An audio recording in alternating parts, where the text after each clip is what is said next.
Good morning all of you. मैं doctor Meena Duchaniya, assistant professor SPC government college Ajmer. Lecture 26 में BSc part second paper third physical chemistry के unit second के हम chapter electrochemistry first की study कर रहे थे।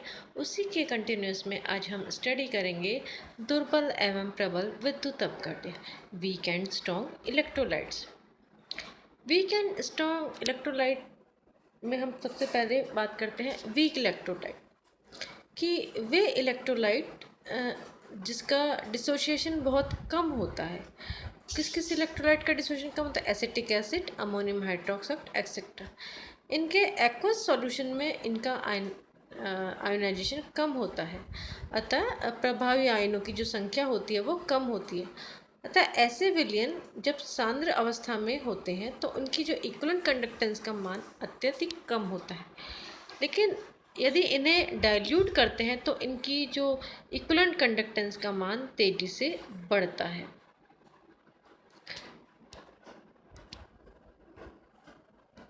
इन्हें हम कहते हैं वीक इलेक्ट्रोलाइट। और इसके विपरीत स्ट्रॉन्ग इलेक्ट्रोलाइट कि वे इलेक्ट्रोलाइट जिनके इक्विवेलेंट कंडक्टेंस का मान स्टार्ट में बहुत अधिक होता है और जब हम डाइल्यूशन करते हैं तो इनके मान में आंशिक वृद्धि होती है, उन्हें हम कहते हैं स्ट्रॉन्ग इलेक्ट्रोलाइट। ये तो डेफिनेशन हो गई एक। दूसरी डेफिनेशन की हम बात करें कि यदि हम डाइल्यूशन और इक्विवेलेंट कंडक्टेंस के बीच में ग्राफ प्लॉट करते हैं, यदि एक सीधी रेखा आती है तो हम ये कह सकते हैं कि ये स्ट्रॉन्ग इलेक्ट्रोलाइट है। यदि सीधी रेखा नहीं आती है, सीधी रेखा नहीं आती तो हम ये कहते हैं कि ये वीक इलेक्ट्रोलाइट है। थर्ड डेफिनेशन की हम बात करें कि यदि हम वीक इलेक्ट्रोलाइट की लैम्डा इनफाइनाइट की वैल्यू हम ग्राफ से प्लॉट नहीं कर सकते, क्योंकि ग्राफ से कहाँ प्लॉट करेंगे तो इनफाइनाइट हो जाएगा, कहीं नहीं आएगा। लेकिन जो स्ट्रॉन्ग इलेक्ट्रोलाइट की कर्व के एक्स्ट्रा प्लॉटेशन से हम ग्राफ की वैल्यू प्लॉट कर सकते हैं। तो ये तीन डेफिनेशन हो गई जो स्ट्रॉन्ग और वीक इलेक्ट्रोलाइट। अब हम बात करते हैं कोलराउश नियम, या इस नियम को हम कहते हैं स्वतंत्र अभिगमन का नियम। बच्चों, अगर आप लोगों के एक नंबर का एक क्वेश्चन आता है तो स्वतंत्र अभिगमन का नियम होता है lambda infinite is equal to lambda cation infinite plus lambda anion infinite. कहने का तात्पर्य यह है कि इनफाइनाइट डाइल्यूशन पर इक्विवेलेंट कंडक्टेंस की वैल्यू कैटायन पर इनफाइनाइट डाइल्यूशन के इक्विवेलेंट कंडक्टेंस और एनायन पर इनफाइनाइट इक्विवेलेंट कंडक्टेंस के योग के बराबर होता है। क्या कहता है कोलराउश का नियम? कोलराउश का नियम ये कहता है कि इनफाइनाइट डाइल्यूशन पर, जब इनफाइनाइट डाइल्यूशन हमने पढ़ा क्या होता है कि जब जो हमारा सब्सटेंस होता है वो पूरी तरह से वियोजित हो, जब वियोजन पूर्ण हो जाता है, अर्थात डाइल्यूशन करने पर उसका और अधिक डिसोसिएशन नहीं होता है, तो पदार्थ की मोलक चालकता के मान में प्रत्येक आयन का एक निश्चित योगदान होता है जो केवल उस आयन की प्रकृति पर निर्भर करता है। इस बात पर निर्भर नहीं करता कि उस आयन से दूसरा कौन सा आयन की प्रकृति क्या है। इनफाइनाइट डाइल्यूशन पर किसी पदार्थ की इक्विवेलेंट कंडक्टेंस मान उनके दोनों आयनों की चालकता के मान के बराबर होता है। या हम कहते हैं कि इनफाइनाइट डाइल्यूशन की पोजीशन पर आयन इतने दूर चले जाते हैं कि वे एक दूसरे पर कोई अट्रैक्शन फोर्स शो नहीं कर पाते हैं। इसलिए इस नियम को हम क्या कहते हैं? स्वतंत्र अभिगमन का नियम कहते हैं। नेक्स्ट हम बात करते हैं विद्युत वियोजन का आर्यनियस सिद्धांत एवं उसकी सीमाएं, Arrhenius theory of electrolytic dissociation and its limitations. Arrhenius theory क्या कहती है? आरएनएस थ्योरी कहती है कि वीक इलेक्ट्रोलाइट के विलयनों के व्यवहार की व्याख्या करने के लिए आरएनएस ने 1887 में एक प्रिंसिपल दिया, जिसे आरएनएस प्रिंसिपल या आयोनिक थ्योरी या थ्योरी ऑफ इलेक्ट्रोलाइटिक डिसोसिएशन कहा गया। इसके जो मुख्य पोस्टुलेट है वो निम्न प्रकार से है कि कहा गया कि जलीय विलयन में आयन जो कंपाउंड है वो उत्क्रमण रूप में आयनों में वियोजित होते हैं, यानी कह सकते हैं कि जब किसी सब्सटेंस को, यौगिक को या कंपाउंड को हम जल में घोलते हैं तो वह अपने आयनों में डिवाइड हो जाएगी। किस तरह से? A+ और B-। अगर डिसोसिएशन कांस्टेंट निकालें तो डिसोसिएशन कांस्टेंट हमारे पास आ जाता है। सेकंड, इसने कहा कि विलयनों में कैटायन और एनायन की संख्या है वो अलग अलग हो सकती है, लेकिन जो कुल टोटल है सॉल्यूशन है वो आवेश उदासीन न्यूट्रल होना चाहिए। थर्ड पोस्टुलेट कहा कि कैटायन और एनायन विलयन में मुक्त विचरण करते रहते हैं, लेकिन यदि उसमें इलेक्ट्रिक करंट फ्लो किया जाए तो कैटायन कैथोड की ओर, एनायन एनोड की ओर चले जाते हैं। अर्थात इलेक्ट्रिक करंट विलयनों में आयनों को उत्पन्न कभी नहीं करते, केवल उनकी गति की दिशा निर्धारित करता है। नेक्स्ट कहा कि आवश्यक नहीं है कि विद्युत अपघट्य पूर्णतः वियोजित हो, उसका जितना अंश वियोजित होता है उसको हम कहते हैं डिग्री ऑफ डिसोशिएट। ये कि कोई भी कंपाउंड पूर्णतः डिसोशिएट नहीं होगा और जितना उसका डिसोशिएशन हो उसे कहते हैं डिग्री ऑफ डिसोशिएशन। अब ये जो डिग्री ऑफ डिसोशिएशन है, ये वियोजन की मात्रा है वो किस किस पर डिपेंड करती है? सबसे पहले वो डिपेंड करती है नेचर ऑफ इलेक्ट्रोलाइट, यानी विद्युत अपघट्य की प्रकृति क्या है। इलेक्ट्रोलाइट के मॉलिक्यूल में जितना अधिक आयनिक बॉन्ड होगा उतना ही अधिक उनका आयनन अधिक होगा। सेकंड जो फैक्टर है वो है नेचर ऑफ सॉल्वेंट, विलायक की प्रकृति।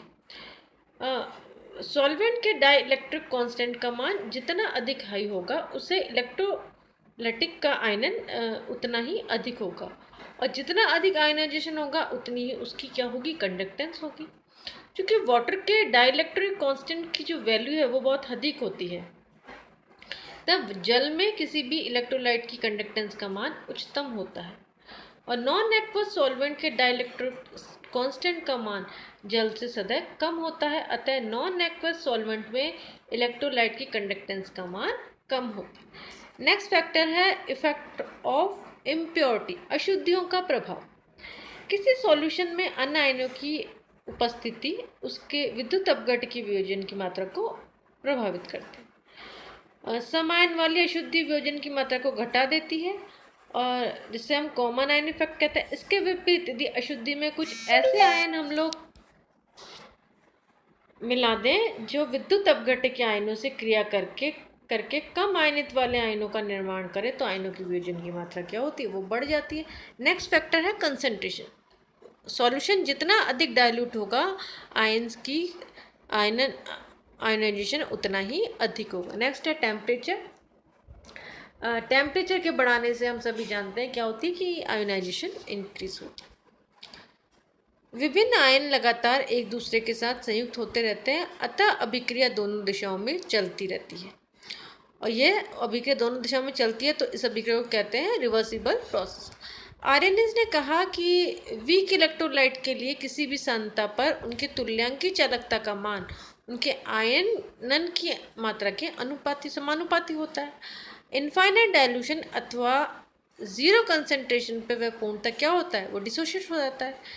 उस पोजीशन में अल्फा का मान 1, लैम्डा बराबर है किसके? लैम्डा इनफाइनाइट के, तो अल्फा हो जाएगा लैम्डा अपॉन लैम्डा इनफाइनाइट, और अगर इसके अल्फा की जगह रखेंगे तो के की वैल्यू आ जाएगी C into lambda square upon lambda infinite into 1 minus lambda.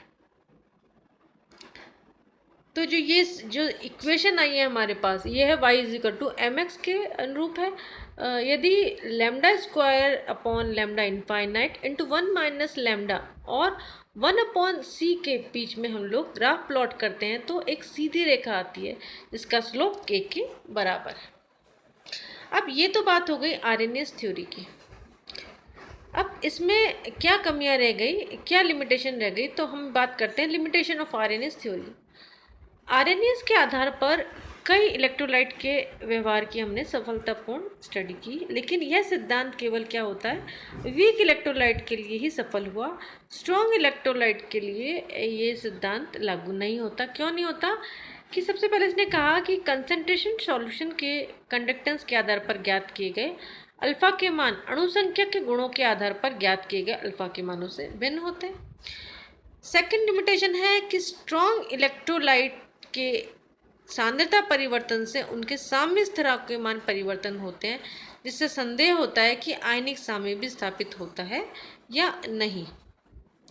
Next limitation है कि आरएनएस के अकॉर्डिंग सॉल्यूशन में विद्युत अपघट्य अधिकांश वियोजित अवस्था में होते हैं और दो विलयनों को मिलाया जाए, चूंकि उनके मध्य कोई केमिकल प्रोसेस संपन्न नहीं होता, अतः इस प्रोसेस में हीट का एब्जॉर्प्शन या एमिट नहीं होना चाहिए, जबकि वास्तव में ऐसा होता नहीं। ब्रैग ने NaCl की क्रिस्टलीय स्ट्रक्चर की स्टडी की और सॉलिड क्रिस्टल स्टेट में NaCl आयनिक अवस्था में होता है। फिर आरएनएस के अकॉर्डिंग हम ये कैसे मान लें कि सोडियम आयन और क्लोराइड आयन परस्पर मिलकर NaCl का सॉल्यूशन बनाते हैं। आखिरी लिमिटेशन है कि डाइल्यूशन के इंक्रीज करने पर विद्युत अपघट्य के इक्विवेलेंट कंडक्टेंस का मान बढ़ता है। दुर्बल विद्युत अपघट्य के लिए तो आसानी से समझाया जा सकता है, लेकिन डाइल्यूशन बढ़ाने पर उनकी आयनन की मात्रा में वृद्धि होती है, जिससे इक्विवेलेंट कंडक्टेंस का मान बढ़ता है। लेकिन NaCl जैसे स्ट्रॉन्ग इलेक्ट्रोलाइट के लिए ये कैसे समझाया जाए कि वो सॉलिड अवस्था तक पूर्णतः आयनित अवस्था में रहते हैं। इस प्रकार हम ये देख सकते हैं कि जो ये आरएनएस का सिद्धांत है वो केवल वीक इलेक्ट्रोलाइट के लिए ही लागू हो सका, स्ट्रॉन्ग इलेक्ट्रोलाइट के लिए ये सही रिजल्ट नहीं दे सका। आज हमने बात की बच्चों वीक इलेक्ट्रोलाइट, स्ट्रॉन्ग इलेक्ट्रोलाइट के लिए आरएनएस थ्योरी की स्टडी की। नेक्स्ट क्लास में हम ट्रांसपोर्ट नंबर या हिटॉफ नंबर की क्या डेफिनेशन उसकी स्टडी करेंगे। Thank you.